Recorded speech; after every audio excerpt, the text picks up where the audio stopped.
Hello, I'm Oscar Grunig and I'm doing a project on mountains. Next to me I have Tommy Longfellow, who has kindly agreed to answer some questions for me. What made you start mountain climbing and why? I grew up listening to my dad's stories about a big mountain he climbed in the 1980s when I was very young. Possibly, no, I was much younger than you actually. And it just seemed like a completely crazy thing to do. And I grew up on these stories, and it was sort of like the realms of fantasy. But then a friend of mine suggested that we go indoor rock climbing at Oxford Brookes gym, and then I really got into it. And then after a period of years, I just thought, actually, those big mountains that I grew up hearing about, I could actually start climbing them. So I did. So that was it. So I did. My first one was Mount Rainier in America, that I'd grown up hearing about. So it was incredible. He was waiting for me at the bottom when I got down. So it was good. Yeah. Did you have a team of people when you went to climb? Yeah, it depends on what you're climbing, but that particular one, when you get to the big mountains, yeah, you do need a team. You generally need a guide, or at least a guide for every three people, I suppose. But when you're on very steep terrain, you have to be roped together, so you need at least one other person with you. Okay. So you can be a team or just two people, but you do need other people with you, definitely. Yeah. So. What equipment do you have when you go climbing? Okay. Well, the equipment, clothes aside, clothes are absolutely essential bits of kit. You need the right kind of, you need all the right layers. The right warm jackets, waterproof jackets, all of that stuff. That stuff aside, you need a lot of technical mountain equipment, which I brought some here. So you need a harness, which the rope connects to. So you put that round your body like that. Yep. And then you need your climbing rope, which is connects you to everyone else. Yep. And you can keep each other safe that way. Yeah. You need a helmet. That's essential because not just for falling, rocks fall on your head as well. So it's an essential piece of safety equipment. When you're on big mountains with snow and ice and glaciers and stuff, an ice axe is essential.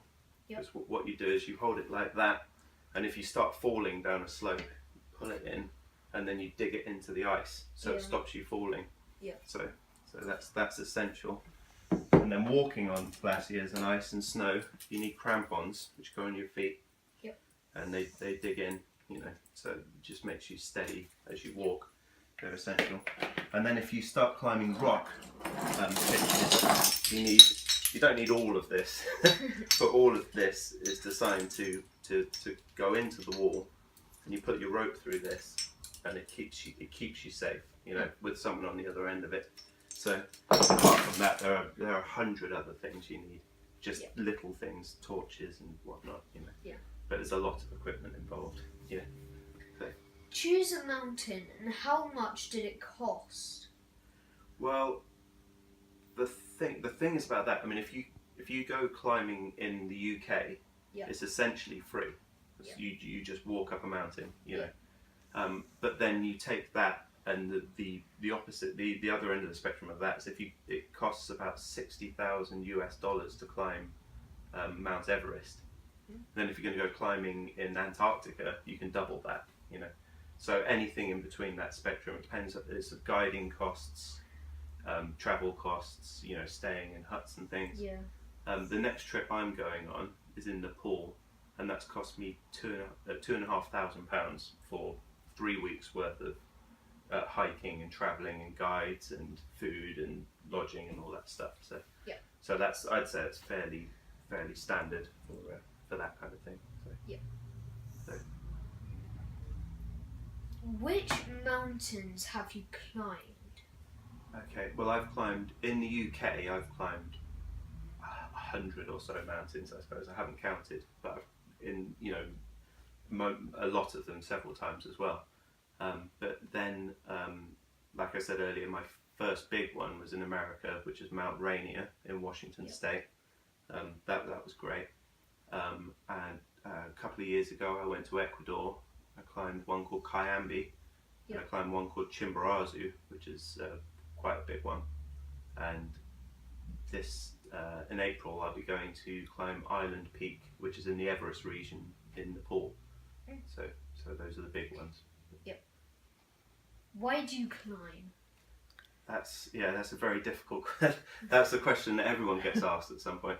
There was a famous quote by George Mallory, who famously died climbing Everest, and he was very famously asked why climb Everest, and he said because it's there. So, but the reason I climb, I think, is because I just love it so much. I really enjoy it. It makes it's pitting yourself against something that's really, really, really hard and prevailing, and actually succeeding and achieving something.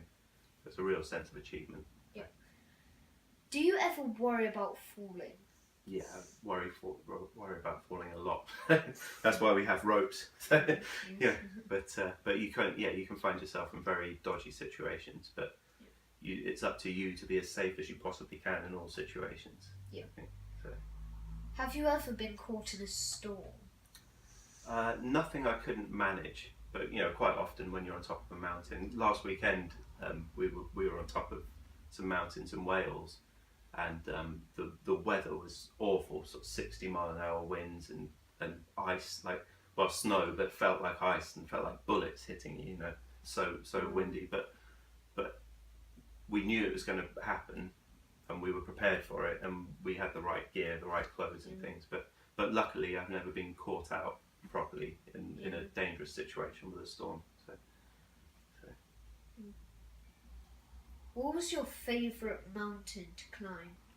I think it depends what you want from a mountain, but the one I'm most proud of was Chimborazo in Ecuador, because it was a really, really hard climb, really, really steep, very, very, very high, and it's actually because of where it is in the world, it's on the equator, which means it's simultaneously it's the furthest point away from the centre of the Earth, and it's the closest point you can be to the sun while standing on the ground. So it's not the biggest mountain in the world from sea level, but it is the furthest away from the centre of the Earth. So it's quite an achievement. I felt very proud about that. What was your favourite mountain to climb? I don't know. It depends. I always go back to Tryfan in North Wales, because there is just so many. There's no way of climbing. There's no way of walking up it. There's no way of going to the summit of Tryfan without climbing somehow. Yeah. So there's some very easy climbing or some very hard climbing. You can do it in winter and summer. And it's like a playground for mountaineers. It's absolutely fantastic. So at a push, I'd say that. I love that mountain. So. Is it scary when you climb a mountain? It can be terrifying, yeah.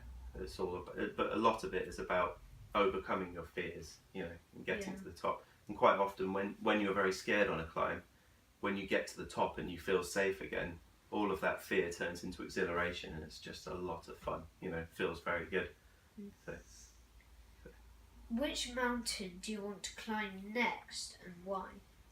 Well, the next mountain I am going to climb, well, not the next mountain, but the next trip I'm going on is to climb a mountain called Island Peak, which I mentioned earlier, near Everest. The reason I'm going is to carry on my experience with high altitude mountaineering, and from that I will be able to go on and do bigger and harder stuff. So that's where I'm way. Yeah.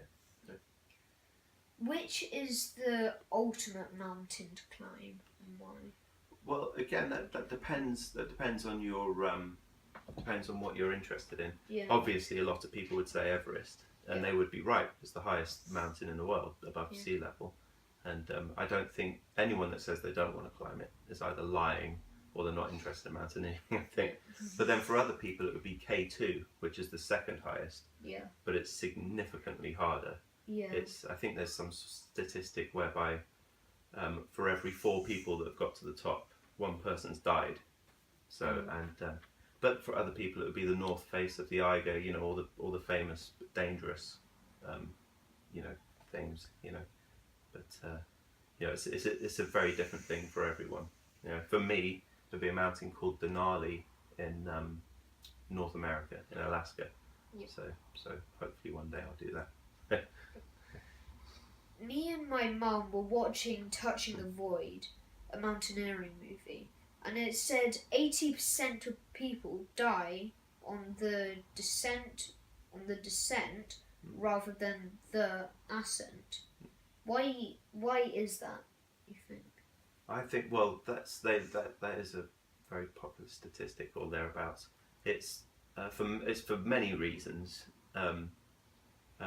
First of which is that you are generally, once you've spent an enormous amount of energy getting to the top of a mountain, Yeah. so you are completely wiped out by the time it comes back down. So you're not, you know, your body's not moving as quickly as it ought to. You're quite often dehydrated and malnourished, and your mind's, you know, your mind's not as sharp as it was on the way up. Yeah. Also, when you're going up, you're leaning into the mountain, generally. So you're putting your weight above your feet. When you're walking down, it's much more tricky walking down because the opportunity to slip and fall is much greater because of the way your body's angled. So, and there are 1,000 factors for it being more dangerous, but it definitely is, you know. And also, people think there's a thing in your mind when you get to the top, you think you've done it. You know, so you kind of relax and you take your eye off the dangers of things. So it's definitely, that's like Touching the Void. That's what they were. You know, so obviously he had a much harder job than most people going down. But yeah, that's definitely a thing. Okay. Yeah. Excellent. Well, thank you, Tommy, for No problem. answering the questions that I've asked you. Yeah. Bye.